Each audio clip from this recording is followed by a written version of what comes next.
kick it off. See, we're recording. Thank you, Nicole. So everybody, this is the ICT Educator webinar series. As some of you know, this is a new kind of project that we've taken on in the ICT sector team. Instead of having the Digital Media Educators Conference this year, we decided we'd go ahead and have every Friday we'd have a webinar. And we've got a lot of interesting webinars still lined up for this year.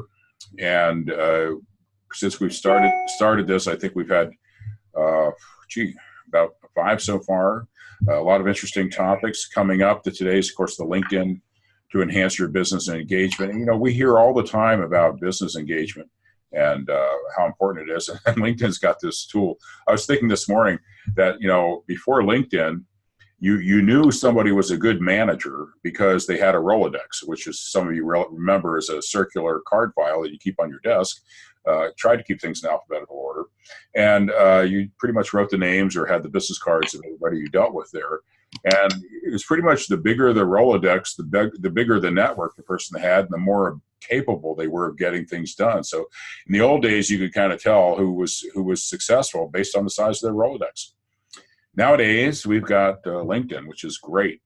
So before we get into that, I see our next, we're going to have NetLab user group next Friday talking about latest topics on using that virtual technology for your classes. May 24th, we're going to have a job market update from the folks at the Creative Group, which is the Robert Half recruitment organization that has pretty much the bead on digital media jobs and occupations nationwide.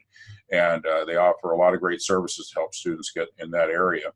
And then on the 31st, former keynote speaker from our Digital Media Educators Conference and from the ICT Winter Conference, Peter Coffey, who is with Salesforce.com, gives a very insightful view of the future, in which, in many cases, the future is now. So he tends to bring that to our keen attention. So today we're going to talk with Ryan a while, and Ryan has just been dedicated to the community college system for a couple of years at least. And when he's not up at that posh headquarters in San Francisco where you can get all the food you want in an amazing cafeteria and not have to pay anything, well, I'm not sure about the paying. Maybe you bought, but it was a wonderful experience, a beautiful view, a lot of bright people in a company that's providing an incredible service. And I guess we're seeing the power of data. I know I'm telling people all the time now, if you get a third-party certification, you get the digital badge, you drag and drop it onto your LinkedIn profile, and now you're on the radar. You could be found by anybody. So this is people don't do transcripts. We don't do resumes that much. LinkedIn's replaced so much. And then there's some unintended benefits of all this, and Ryan will talk a little bit about that today.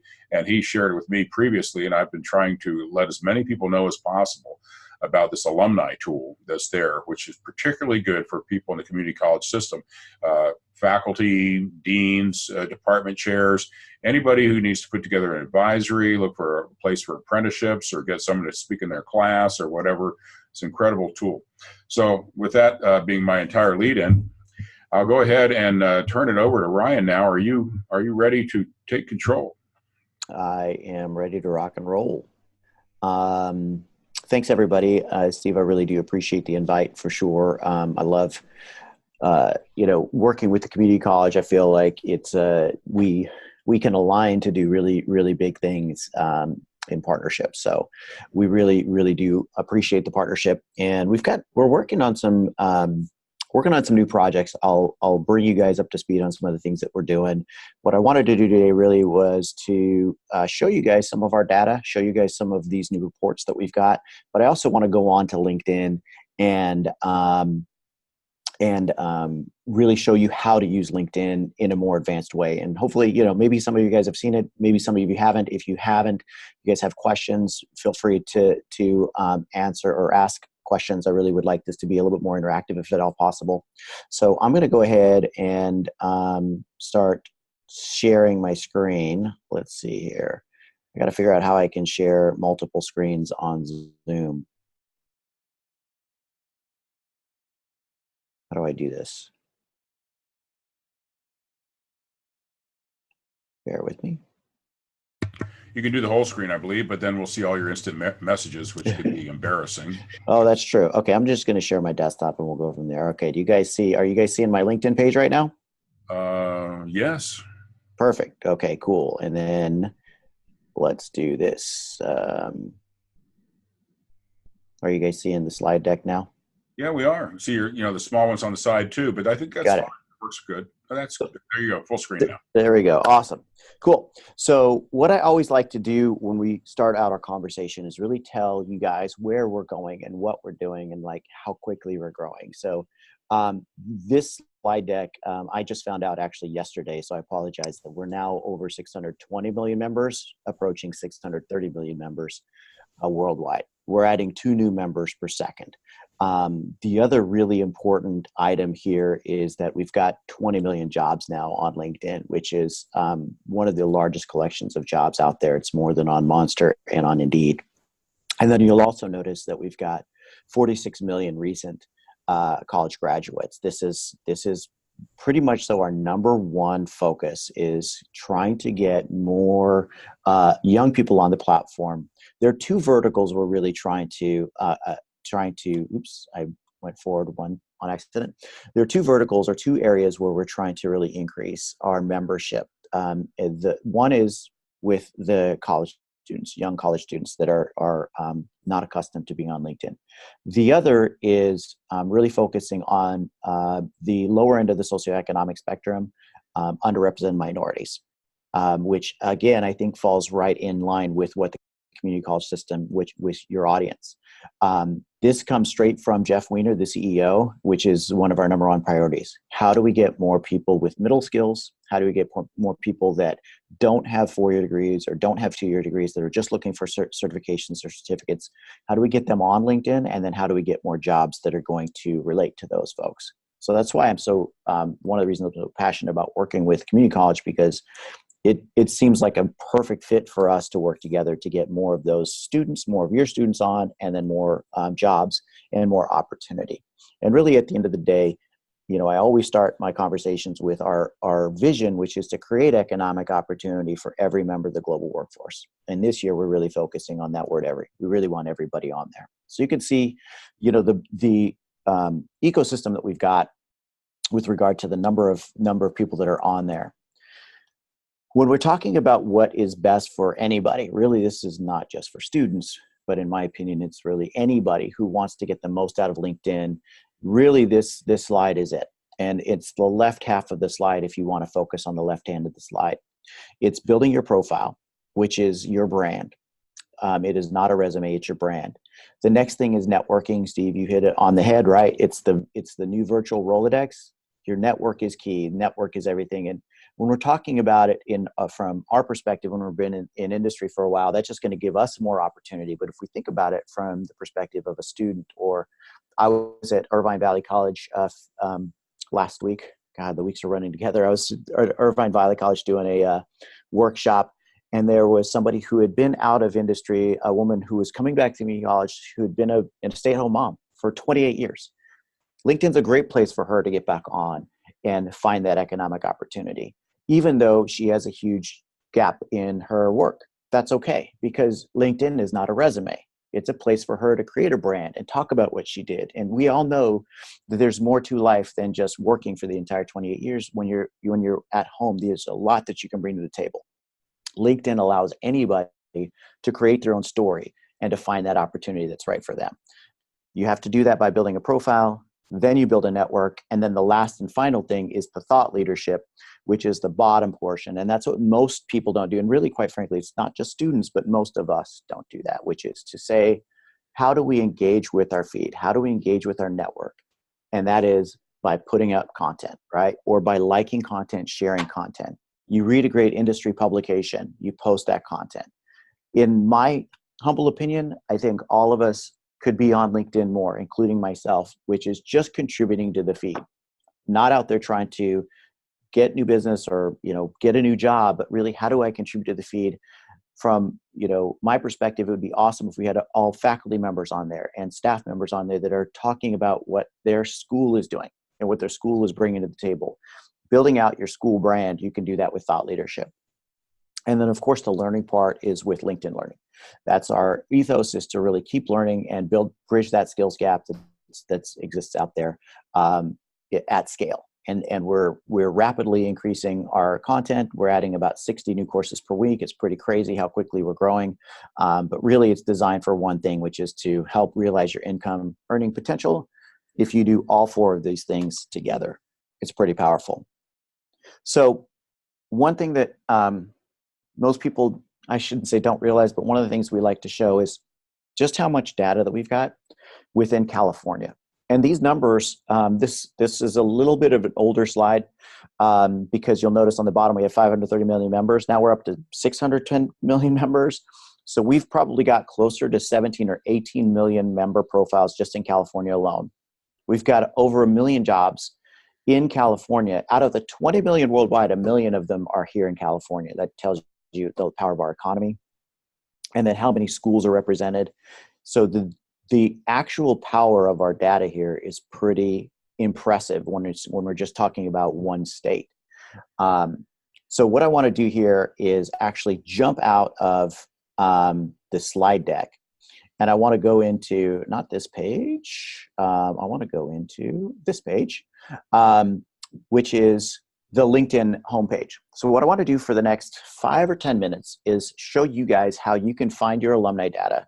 I want to show you guys how you can use the jobs board and really use some of our features.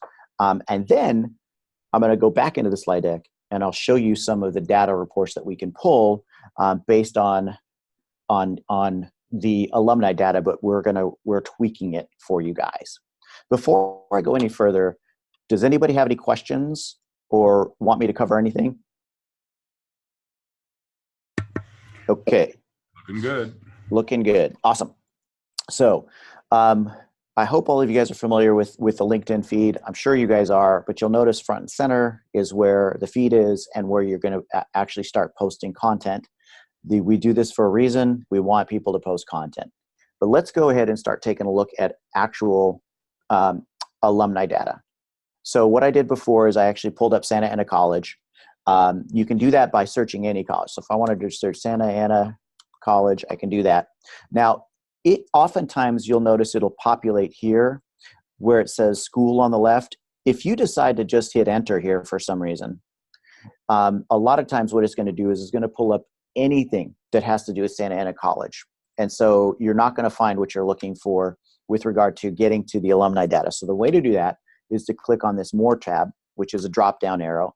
And then you're going to want to refine your search from searching everything on LinkedIn that has to do with Santa Ana College to just schools that are named Santa Ana College. There you go. Now we've got Santa Ana College as the top result. So I can go ahead and click on that. Oops, I can click on it the right way. And it takes me to the Santa Ana College homepage. Now this is important because it gives us a lot of information. Now, I was actually just yesterday meeting with my one of my colleagues on a different team, talking to San Jose State University, where we're meeting with their executive team about their use of the homepage. There are some things on here that I can't even show you because I don't have access to the back end, but they go completely underutilized when it comes to the free access and the free functionality of LinkedIn. And this university page is complimentary, and almost everything in here is complimentary as well. The insights, this is premium, but this is really is not for you guys. This is more for other people trying to look inside and see what kind of opportunity there is at Santa Ana College. But the bottom line is this page is all designed to help you guys build your brand. One thing you'll notice here is that we have similar pages where you can go to other institutions. If you had, and this is one thing that's underutilized, if you had an affiliated page, a page underneath Santa Ana College for maybe a group, or maybe a group being maybe the automotive group or the CTE group, your group, within Santa Ana College that is created, the group is created by the admin, then it will be an affiliated group and it'll roll up to Santa Ana College. So that's one thing that's not being utilized. Over here on the left-hand side, this is something else that most people don't realize is the alumni tab. So if you click on the alumni tab, you can actually see anyone who has gone to the school that is listed it in their profile. And this is really powerful information because it allows you to search pretty easily who's gone to the school and where they've gone. So I'm just going to go into this really quickly to give you guys an idea of how this works. You can see where they live and where they work. I'll be candid with you. This is a little bit, the Zoom is in my way a little bit, so I got to move the screen, so I apologize. If we click on next over here, it shows you what they do, and it shows you what they studied, and it can even show you what they're skilled at. Now, the whole purpose of this is really to find and connect to opportunity, right? So if you're interested in finding out if anybody from Santa Ana College is working at a certain company, you can do that. So let's type in, if we type in Netflix, you can type in Netflix here. And oops, nobody's working at Netflix. That was a bad search.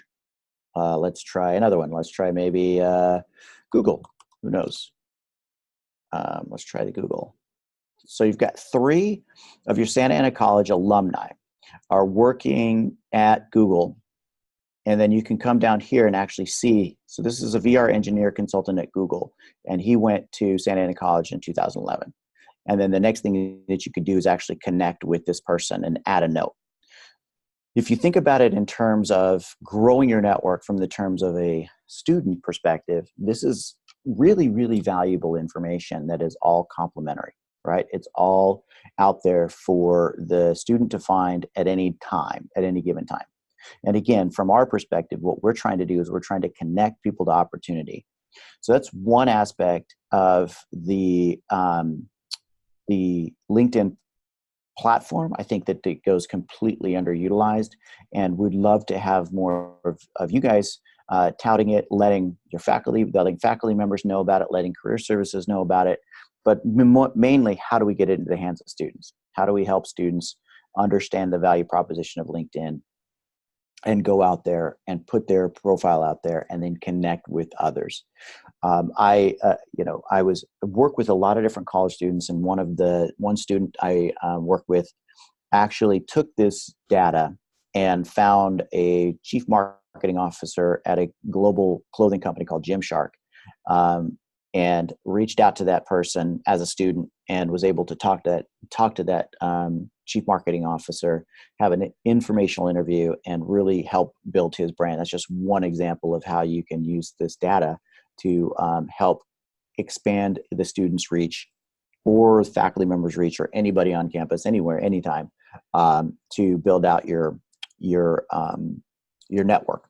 So it's a pretty powerful tool, again, that goes pretty underutilized.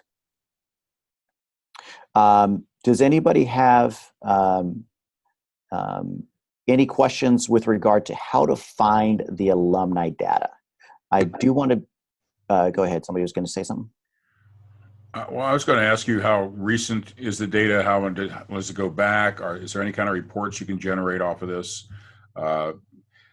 Is this just this year's alumni or 5 years alumni? Sure. So this is everybody that's listed as an alumni from 1900 to now. You can see that right here. So you do have the ability, if you wanted to generate a list or kind of get an idea of the more recent graduates, you could say, okay, I just want to go from 2000 to 2019. And that refines it down to about 15,000 people. So you do have the ability to do that. You also have the ability to search here for keywords. Now, as far as reporting is concerned, we are working on reports, and I'll show you some of those reports. But those are not anything that you guys can go on and just pull your own reports. We're still working on the ability for you guys to pull your own reports, but right now I have to pull reports and give you guys an idea. I have a question, totally unscripted here. Is Sure. that we're interested in cybersecurity these days, and people in cybersecurity can work in any kind of company. So is Right. that a skill that I would type in to see if there's anybody doing cybersecurity work? So you could do cyber security. Is that one word or is it two words? It goes either way. Um, so I have 70 of your alumni between 2000 and 2019 that have cybersecurity in their profile. So you could look at it that way. You could also, if you wanted to check out cybersecurity in a more granular way, again, sorry, I got to pull this over. You could see if they studied cybersecurity, what they do. See how we have this add button right here? We're looking to add it to this one right now. What this means is that I can actually search granularly what they studied. Here, I cannot search just what they do just yet. So once we get that function, Steve, you're going to be able to get a better idea of anybody who is working in the cybersecurity industry. But you can always do this right here and see what pulls up. That's great because it shows us where they work. And one of the big questions we have is, what kind of companies are there that are hiring our students in cybersecurity? Correct. The tendency is to think it's a tech company, and I'm seeing some healthcare, I'm seeing some military, I'm seeing some financial institutions. There's really a wider spectrum. Absolutely. I mean, that point is a great point, because I think what our data shows and what is often forgotten is that just about every company, large company, has a role that rolls across the board. You've got people that are, carpenters that work for LinkedIn because we build our own sets, for LinkedIn Learning. So you wouldn't realize that you can be a carpenter and work for LinkedIn, or you can be, most people think you're a tech company, it's mostly IT or software engineering. Well, that's not true. It's mostly sales. So this is a really good point where you can take our data and go, man, I can work for a really cool company, but I don't have to be, I can study what I want to study and be able to work where I want to work. See what I'm saying?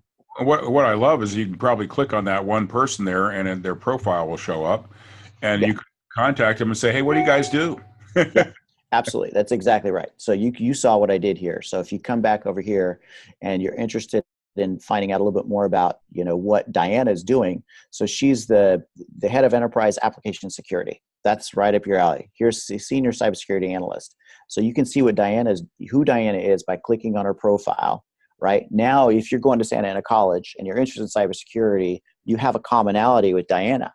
And so you can reach out to Diana and, just connect with her and actually ask her questions, see how she got her job, and just grow your network. That is super, super powerful. And this is really the only place that you can do this. It looks like I complained about my home warranty as well. You could probably do that as well. So I got a question in the chat from David. It's the question is, how might this mentoring potential align with the LinkedIn mentoring program that has been launched, which seems much more driven by data comparisons? That's a great question, David. I think that there are two schools of thought with the mentoring, right? And I'm just going to show everybody where the mentoring lives now, which is pretty passive. And this, which is a more active thing, in my opinion. Like this type of mentoring, what I would do is I would say, as a student, you can go out and you can find people that are in industry that have the jobs and the skills that you want, and maybe reach out and have them become your mentor, or do informational interviews and get a few of those people lined up so that you get a better idea of how to do it. As far as mentoring is concerned within LinkedIn, that's actually in your profile. If you go, I'm going to go to my profile. And within the profile section, it's under the Career Advice Hub. And the Career Advice Hub lets you know what's there. They're trying to find people that want advice from me. Apparently, nobody wants advice from me right now. And then as a student, you can go on the opposite end where you're receiving advice as opposed to giving advice. I hope that answers your question, David, but basically it is pretty passive, because once you put your information in this section of LinkedIn, we're just going to go out, and this is what you're talking about. We're going to try to find data, that we're going to try to find members that have the same needs and wants and desires to be your mentor, and then you can reach out to them. I think, if I may, Ryan, can you hear me okay? Yeah, go ahead. So the question, I think, is that I agree with you that I've been receiving mentor requests by people who have only been put together with me through some sort of algorithm. I don't know Correct. what part of the country they're from. They're not from my Correct. college, but my profile aligns with their needs. Correct. I think when I think about Steve's needs in the IT world and the work that we're doing statewide, to be able to be a little bit more deliberate. I mean, I'm grateful that students can go out here and run their LinkedIn membership and get connected individually. But as an administrator, as a dean, as someone who runs a career center, as a faculty member in the classroom, it would be helpful if I would be more proactive in knowing what's going on and assisting that process. Because right now I'm out of the loop that you just described. Yep. Right? If Jane goes right, and so that's the piece I think I'm most interested in is how would someone like, let's just take a sector navigator like Steve, begin to build by design a purposeful network where people know that they may be approached by a college student in our community colleges in California, and that we're going to try to align them with someone from some of the schools or in their area. That to me seems to be the next level of deliberate thinking about this wonderful tool that you have. But that's my question. So yeah, great question. So I'm on the back end of the Career Advice Hub, and you can specify, I only want people that are, in my, same function. And then you can actually specify a few more things. We used to be able to specify college. I think we might be changing some of the things. So it doesn't really accomplish what you wanted to accomplish. I'm wondering though, and this is something that we probably should maybe have a different discussion where we can circle back and talk about the groups. So our group functionality is completely underutilized. We've updated the group function. And my thinking is maybe you could create a group where you want it just to be a mentorship group for your vertical within Strong Workforce, right? ICT, digital media, whatever that is. And you can create this group within LinkedIn that says, we want students on the group and we want industry experts on the group. And when we're gonna pair you guys up through the group. And when you join a group, you do have the ability to actually message people within those groups. So it's a pretty powerful tool, again, that goes pretty underutilized within the platform. So I'll give you an example. So we have a group here. This is our Student Learning Ambassador group. And you can see all the members of the group. You can actually check out the members of the group. And then if you wanted to see the members, you could see the members of the group and you can actually message them. So this might be a way that's already here, that's again, underutilized, where you could actually create a mentoring group, reach out to industry and reach out to students and put them all in one place. Just an idea.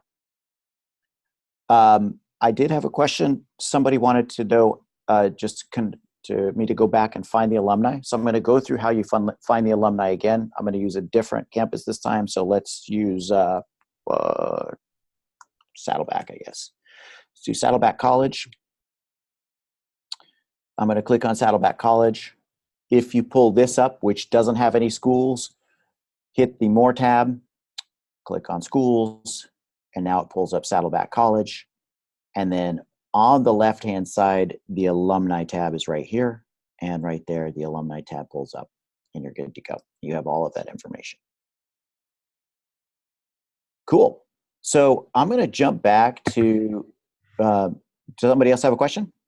I was just going to add a reminder, obviously, that these are just the people that have chosen to show the community college in their profile. There are many more alumni who haven't decided to do that, and so we would be missing them. So but it's a pretty good shot. So in terms of it being a random sample, that wouldn't necessarily be true. It's a deliberate sample. It's a sample of people that are willing to show it, which I think is an advantage for us in terms of selecting them to say, would you like to have an opportunity to give back to the college you went to for a class or two and to help our students? And I think that's a very good filter. I have a question. This is Wendy Porter from the Far North area, ESN. Is there a way to message multiple people if you have a really good search and you want to message them all? That is a great question. We do not allow you to do that with even premium, and the reason why is because we don't want our members bombarded by everybody. You can purchase a tool which some are interested in purchasing the tool. It's called our Sales Navigator tool, and our Sales Navigator tool does allow you to more easily message more people, but you're going to be capped at like 150 per month. Again, where we don't want to blast message. Now, there's a caveat to this. These are people that you're not connected to. Okay, so if you're connected to them or they're in a group, then you can message them because you're connected to them, and so you can message as many people as you want, as often as you want. But we are trying to we want to reduce the number of people that are messaged that are not connected. So that's where the group function might be pretty powerful, because if I get back to that group I was talking about, when you create this group, you can actually put a message here to everybody in the feed, right? So there's a way that you can message people in the feed and say, hey, check this out if you want to, or you can actually just go directly to the members and message the members. But there's no way to message all of them at one time. It's kind of, you got to do it one by one. Okay, thanks. No problem. So I'm going to jump back over to our slide deck real quick, and I just want to go through some last few things where this is some data that we actually pulled. So what we did is I took the added up all of the colleges. It took me a while. So this was last year that I pulled up all of the community colleges, all 114. What alumni data do we have? And to show you guys kind of a high level view of where your students are, where they're going, and what they're studying. So you could see that business administration is the most, the highest ranked field of study, followed by psychology. You can see that most people are working in operations. Kaiser, Starbucks obviously has a lot of people, but Kaiser, the Navy, it's one of the largest companies that hire your graduates. Now these are graduates from 2017. We can drill down a little bit further. We can actually go down more and show you guys almost all of the fields of study that are listed on the profile, all the industries. And again, here, if you see industries, they're all across the board, what industries your students are going into. I think this is a wonderful, that last slide is a wonderful example of something that helps us strategically. The one prior to this, if you don't mind going back, strategically looking at industries on the right where they're employed. We see retail is very big, but on the left, when you look at how much retail curriculum we offer, it's very little. And so this is where we as a statewide organization begin to ask ourselves, are we teaching the right things? Are we teaching where people are going? I mean, not everybody starts off in life saying, I want to be in retail, but they end up picking it because it's available. Well, wouldn't it be nice if they were good at it? And so this is wonderfully revealing. Thank you, Ryan, very much. Yeah, I mean, I think that's one thing we're trying to do is to partner up with you guys and to be able to align content and help those students get into those industries if they're interested in it. Let's see. The one question was, can a DSN report that this has to be requested by me? Just a great question. Unfortunately, right now, I don't have any APIs. We don't have anything that you guys can run that report, but I'm working on it. Working on something like a Tableau report that you can do. And the other question was, anyone can send a message to anybody they find in alumni search. You can connect with them, but you can send a message, but if you're not premium, you can only send like 1 or 2 messages, because that's like, we want you to be connected before you're sending messages. So the way I send message and the way I tell students is to hit the connect tab and then add a note. And in that note, you can write a 300-character message. And so that's the most effective way. And it's a dual purpose. At the same time, you're connecting and you're also sending a message. So great questions. All right, let's go back here. So one of the things I did is I actually drilled down to the field of study, because when you do a different field of study, you might be working in a different area, working for a different company. So we can actually do that. So we could take a look at just your business administration and management students. Where are they going? A lot of them are going to retail, financial services, real estate, hospitality, healthcare. You could see that's our hospital and healthcare is up there. Again, the Navy and the Army is up there again for those students. But they're in ops, they're in sales, they're administrative. I think the job function is probably one of the most powerful things to see, because to what you were saying, Steve, it's like, you know, you're studying X, but you can work in any company, and then you can see what kind of job you can have. So the job function is pretty powerful, because you can see your business students, a lot of them are in IT or accounting. That makes sense. Admin, sales, that makes a lot of sense. So this gives you an idea of where your business students are going. We can also drill it down to where your psychology students are going. And you'll notice your psych students are doing a lot of the same thing. I mean, check out how many psych students are in sales, or in support, or in HR. And I think probably, in my humble opinion, this is almost more powerful for those students that are studying degrees that maybe they don't think are as transferable, when they really are. You can get a job just about anywhere, as long as you have a degree or have an associate. So super powerful. I'm going to go on to the next slide, which is taking accounting alumni. So what I did is I went in and I pulled just accounting alumni and that data.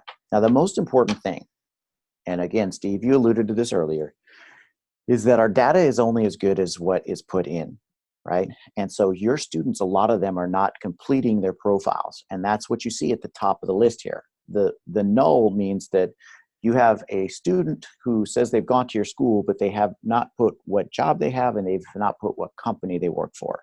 So that means that it's really useless. It just eliminates that. If think about, of the percentage of students, the vast majority of these students don't have company or don't have job. Look on the company side. You've got Ernst & Young as the top company, Amazon, PricewaterhouseCoopers. Think about if we had all those other 3,800 adding the companies, we would have a much better idea of where your students are going as well. And you can see what job function they have. A lot of your accounting alumni are working in engineering, amazingly enough, and IT. So pretty powerful data to really give you an idea of what your students are doing. Here, what I did is took anybody that had anything to do with the computer science. So I put computer degree, but a computer science and other degrees that line up in computer technology. And again, the top thing is null.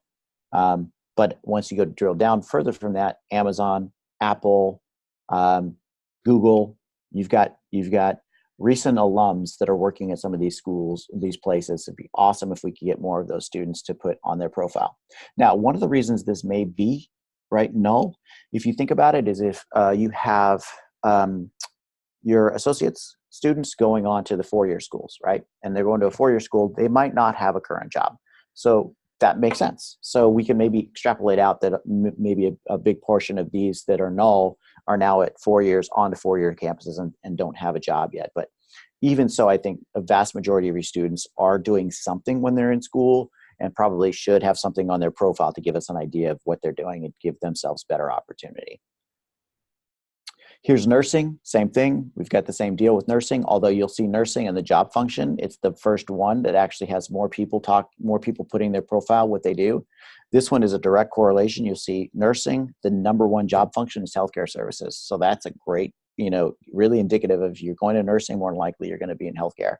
But you've got some people in ops and admin and support as well. And then the other thing you can do is you can do cross-institutional benchmarking. So you can take, for example, San Jose City College and line up, their alumni, where they're going as it relates to the system. So you can see, where your students are living compared to others. If you want to do some cross-institutional benchmarking, you could do that as well. That's an overview of some of these, the alumni data. And so some of the things that we can do with Student Insights, what questions that we think that we might be able to help you answer, really are some academic questions, alumni questions, right? How successful are your programs preparing students for the workforce? These are things that, we might want to ponder.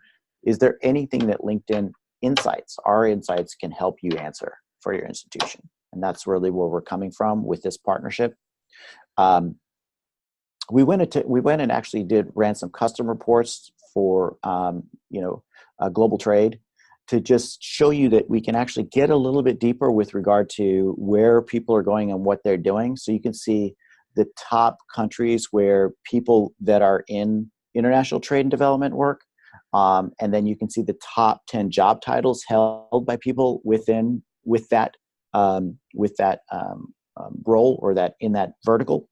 The next thing we did is we took a look at jobs that are popular within this vertical, and you can see the top job titles across the top 3 countries.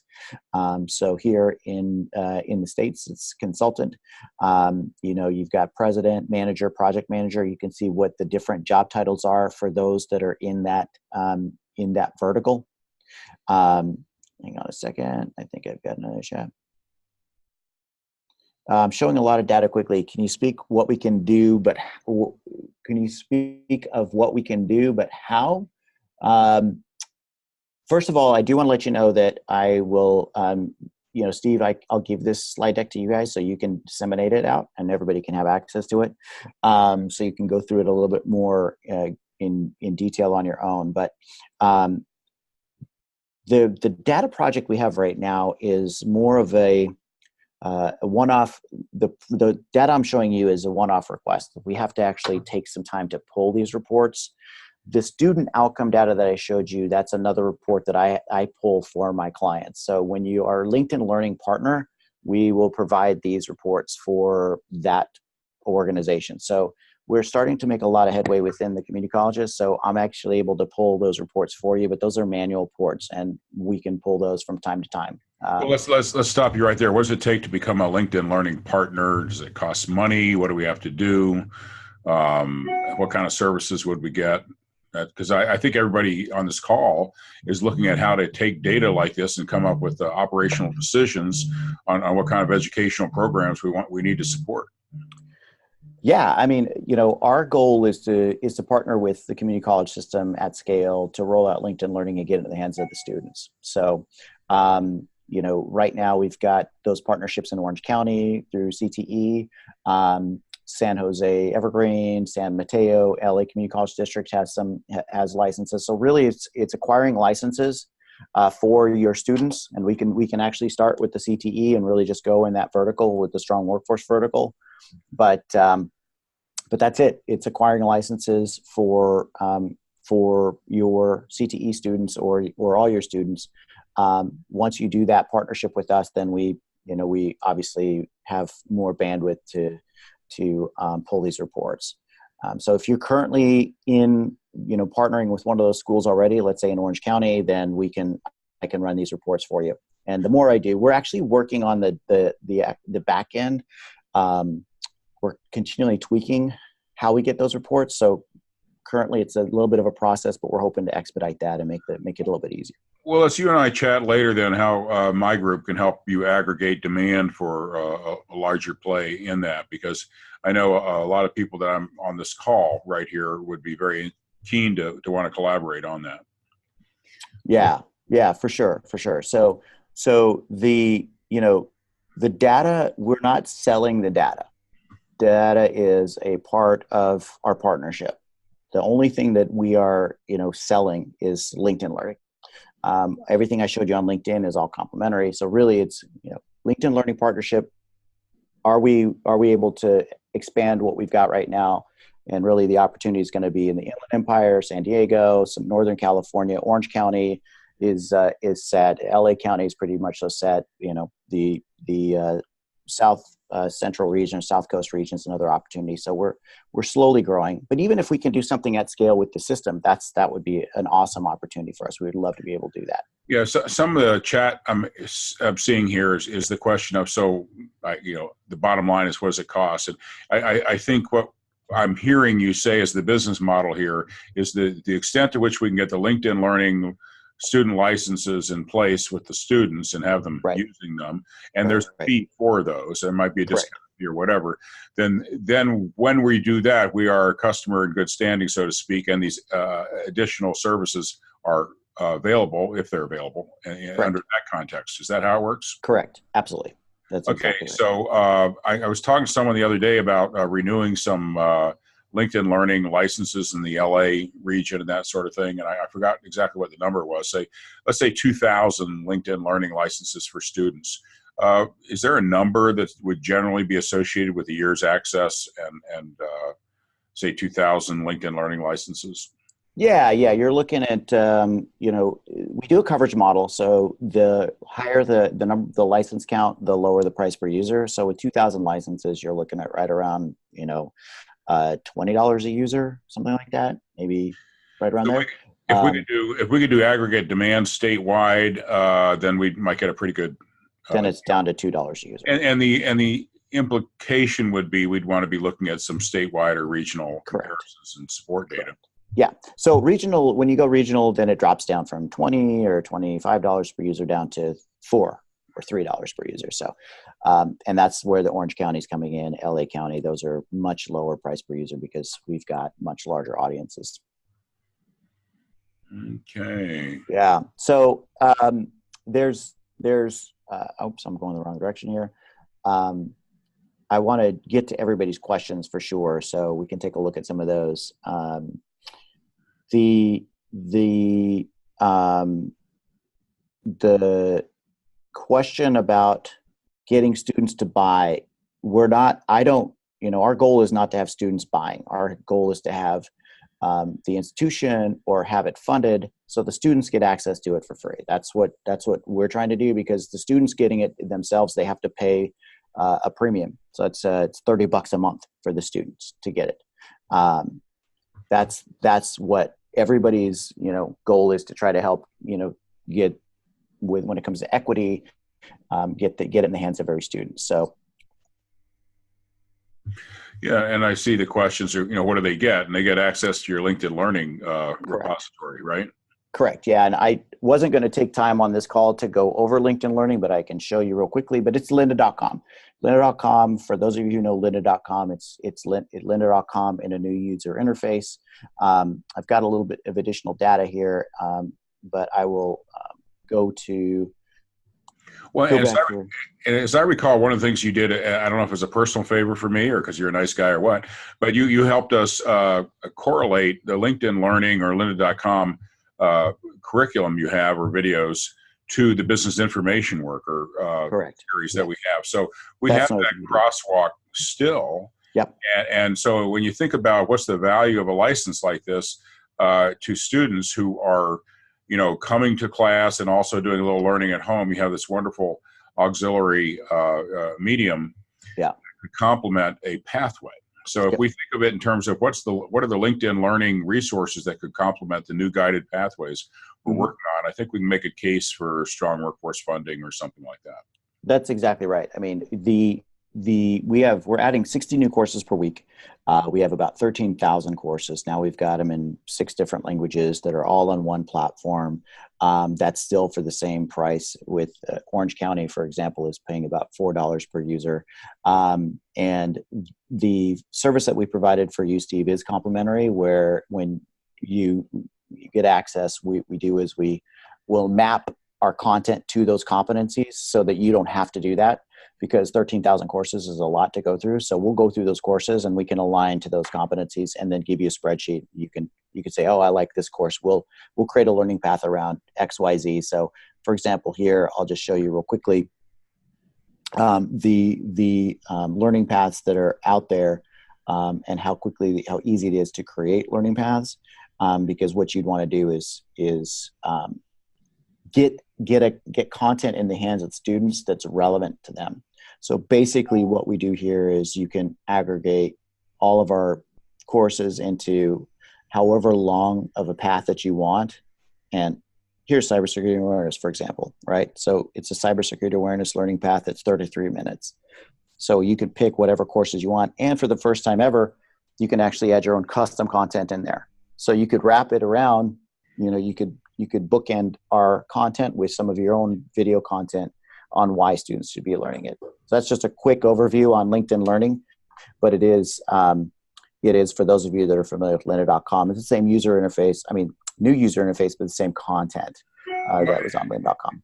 And Melissa makes an interesting statement. Our students barely have time to do their homework, but I think that we have a broader context of potential students, including contract ed students and people who are at home following along with somebody who's on a pathway or coworkers or that sort of thing. Because to to me, the ideal situation here is people who could observe these videos while they're at work and take a little time out that way. Because you're right. Our typical student who's going to a class in a classroom and getting to a job and then trying to get their homework done, maybe they're time squeezed. But there are other people who could be following the same pathway that this would be the right medium. Yeah, that's true, and I hear where you're coming from, Melissa. But the bottom line is what we're going to try and do, and what we want to do is to tie LinkedIn Learning to getting a job. Hopefully that will help students get familiar with LinkedIn, because at the end of the day, we want your students on LinkedIn. Like, how do we get your students on LinkedIn? How do we give them the most opportunity? How do we have them have a proper profile? Well, we have LinkedIn Learning that has content. It's a course that can help them with a 2-minute video. All of our courses are broken up into very short videos. So at the end of the day, it's giving content to the end user where they need it, how they need it. Everything's online, everything's on their phone, and everything's videos. So, everybody's strapped for time. What we're trying to do at LinkedIn, partnering with you guys, is to try to help them get jobs. So hopefully the idea is to get them to understand the value proposition of LinkedIn at scale. And there's really no easier way to do it at scale than with, LinkedIn Learning, and then marketing students to LinkedIn as well. Any other questions, Steve? Did you have something else you wanted to? No, you're on a roll. I want to give you a chance to finish up. Oh, okay, cool. So I wasn't planning on going into too much detail about LinkedIn Learning. I really wanted to show you guys more about some of our data and some of the projects that we're working on. So, I've got all these things going on my computer that are kind of frustrating me right now. So I apologize. But let me just go to this data project that we did, I could probably do for ICT as well, which is to take some of our LinkedIn data and see where are people in digital media, what are they doing, what skills they have, what skills they need. So this is one of the things where we can take the top in-demand skills for a certain industry, right? And then extrapolate, do we have content that will align to those skills? At the end of the day, what LinkedIn is trying to do is to try to bridge that skills gap. So we're building a lot of content based on what data we see on the back end, LinkedIn data. So that's one thing that we're doing. We're also taking a look at, from here, benchmarking your student outcomes in, for example, this one is international trade and development industry, but we can do that for different industries. And again, this is a one-off report, but we can theoretically do that for your industry or for a different industry. So see how many recent grads studied certain disciplines, how many recent grads, what are the top job functions that they have for those recent grads. So these are things that we could do. And again, this is not, this is something that is more of a one-off report, but it's something that we have the ability to do. This is the first time we've ever really been able to do it. And then can we help upskill those students? So here, again, we see the top in-demand skill for your international trade and development industry, and then compare that to the recent graduate skills on their profile. And you can see that the percentage of recent graduates that have that skill in finance, you're up there. But in business planning, it's a little bit lower. So this is brand new reporting for us. So still a little bit of a work in progress, but it just kind of gives you an idea of what we can do with some of our data. So with that, I just wanted to take a few minutes to make sure I can answer everybody's questions, and then wrap up. We definitely are excited about what we can do with you guys and how we can partner, but this just gives you a brief overview of some of the stuff that we're working on right now. Well, I think it's terrific. I'm always fascinated. I mean, I personally, from a background in market research, I look at different tools. So I know as we're looking at what our students need to learn, we're always balancing what we get from Burning Glass or EDD, and then, of course, the tools that you're offering now. And then there's other online sites for IT that are good, like Dice, what kind of jobs are out there, that kind of thing. And we balance them all, and we look for them. But this is the only tool I've seen that actually gives a connection between the students that we have, what they've taken, and where they're working. Now, agreed, it's all voluntary, and so that classifies it, I believe, almost as anecdotal. But do you have any kind of regression analysis or qualitative data work that you've done that tells you how accurate you think this is, or whether we're addressing a certain subset of the student population or the adult population and leaving some out? I mean, you mentioned that LinkedIn has a huge drive right now to try and get more of the middle skill things, people in there. Are we missing those people in this data? Yeah, I mean, that's a great. I don't think we have any way to show the delta between how many students you have and how many students on LinkedIn. We don't have that yet because we don't know how many students you have, right? But I'm sure there's a gap there, and I'm sure there's a gap in the kind of information. So we're trying to work on a project that's going to, make it more easily, give students the opportunity to create profiles more easily.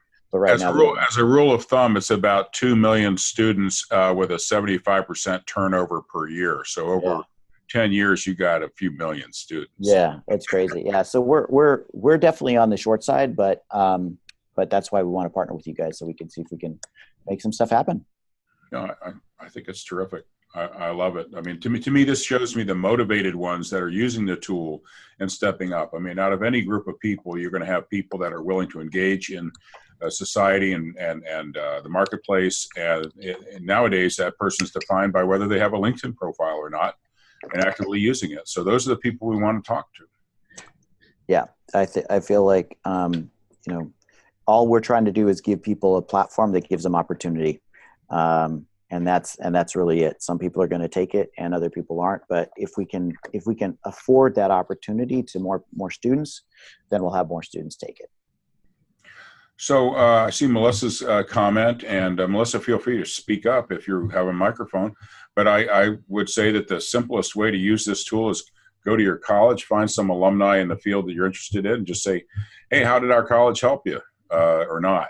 Kind of a follow-up. But would you like to do some internships, have some students, or would you like to come talk to a class? I think that's just the ground zero, first best use of this tool.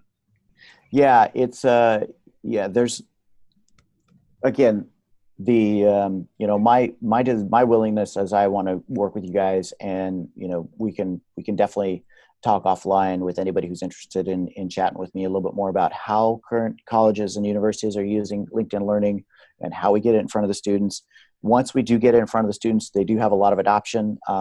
There are a lot of colleges and universities that have crazy adoption of LinkedIn Learning and lynda.com and making a huge impact. But it takes a partnership. So, our platform, again, at the end of the day, LinkedIn is free. And the idea is just to get students on LinkedIn. How do we get them there? How do we get students to LinkedIn? How do we give them more opportunity? And then if we get more students on there, how can we help you guys see where they're going after they graduate?